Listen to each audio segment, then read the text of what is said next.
Hello, this is Samita speaking on behalf of the group. This video film is about interdependence of business, government and society. While this interdependence is strongly visible across many fields, we have done an in-depth analysis of Indian power sector. The power sector in India since independence reflected the state-centered approach to development and nation building. It was considered to be central to the agenda of industrialization and improving the living standards of the impoverished masses. The challenge of constructing and operating a huge power infrastructure where none existed was enormous. Government was the only entity capable of mobilizing resources for this task. As a result, the power sector became dominated by vertically integrated monopolies in generation, transmission, and distribution. Huge power projects involving big public investment soon turned into nation-building exercises. Nehru termed them as the temples of modern India.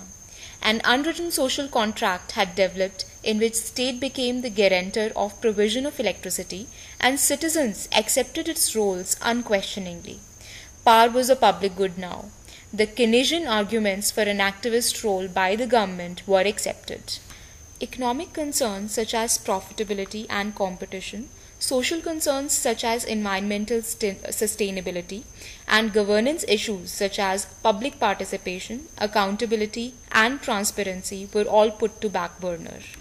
But the promises were not delivered, and by 1990s the sector was beset with multiple problems including overdependence on coal, erratic and unexploited hydropower resources, loss-making state electricity boards, organizational problems in power sector structures spread over different states and subject to different political influences, lack of capability to finance new projects, lack of domestic equipment manufacturers and technology, high transmission and distribution losses, and clamor for subsidies by different consumers, which further added to the monetary losses. It was in such a climate that the power generation was opened up for investment. The primary goal was to generate power at any cost. The slogan went that power at any cost is preferable to no power. Government tried to attract investment with clauses of minimum guaranteed return, tax holidays, guaranteed payments, and generous land. These initiatives reflected the emerging neoliberal agenda of privatization, deregulation, inviting foreign capital, and putting environmental concerns on the back burner. But despite all the hysteria, the results on ground were disappointing. Many of the projects failed to take off beyond MOUs. Others, like Enron, ran into troubles over the expensive electricity generated. Moreover, perennial problems like under-recoveries, lower agricultural tariffs, and high transmission and distribution losses blocked progress. It was realized that without any comprehensive reform in transmission and distribution, it would be tough to revitalize the power sector. In such scenario, Electricity Act was passed in 2003.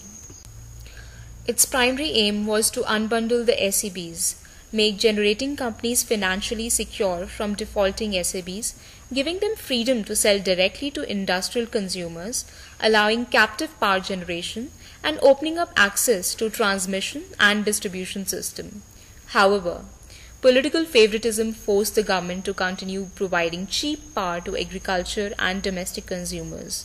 In the period between 2006-7 and 8-9, the average cost of supply increased from 2.76 to 3.54 rupees per unit, but the average revenue realized increased by just 0.35 rupees per unit. As of fiscal 2011-12, financial sector's exposure to power sector is nearly rupees 2 lakh crore, and the accumulated losses of state electricity boards are expected to cross rupees 1 lakh crore. All scheduled banks have an exposure of 6.1% of their loans with a high probability of default on them. As per the Central Electricity Authority, tariffs are required to be increased by 15 to 20% on yearly basis for sustaining the sector. Generation has been constrained by lack of fuel. Due to environmental concerns, the coal mining is unable to satisfy the demand from power sector.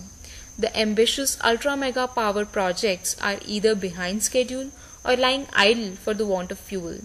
With payment defaults, high raw material costs, and environmental activism, the power sector has become unviable for participants. The power sector crisis has widespread implications for social and economic development of India. There exists a strong correlation between availability of electricity and the level of social human development. In 2002, UN set a limit of 2,000 kilowatt hour per capita electricity consumption for a society to experience medium level of human development. The macroeconomic implications of a society shock-induced energy crisis are large because energy is the resource to exploit all other resources. If there is an energy crisis, industry faces closure, and thus economic growth is hampered. According to a very recent Asia Development Bank survey, losses arising from power and gas shortages held down GDP growth by 3 to 4% points in financial year 2011-12. On social front, job opportunities are lost. Because of long and frequent power cuts, people have come out in protest against the government and destroyed public and private property. This ultimately leads to declining popularity of the government itself. Most recent example of power crisis is the massive blackout on 31st July and then again on 1st August this year. This affected huge 600 million population in 21 states. Transport, industry, businesses, services, railways and essential services came to a screeching halt. Overdrawal from national grid by power-deficient northern states was immediately blamed. Regional load dispatch centers are responsible for maintaining grid discipline and supervising optimum scheduling and delivery of electricity in their regions. The country has 5 RLDCs. 2 of these, Northern and Northeastern, collapsed in this crisis. What was responsible for the entire mess? It's the political and resource constraints. Political pressure ensures that no disciplinary action is taken against Iran states. Sushil Kumar Shinde, India's power minister, was promoted to the post of Home Minister while the country was in the midst of the crisis. As the blame game continues, it is the society and business who suffer. Political considerations allow high thefts and high agricultural subsidies. The lax attitude of political class is shocking given the fact that they are elected representatives who are supposed to provide basics of life to the masses.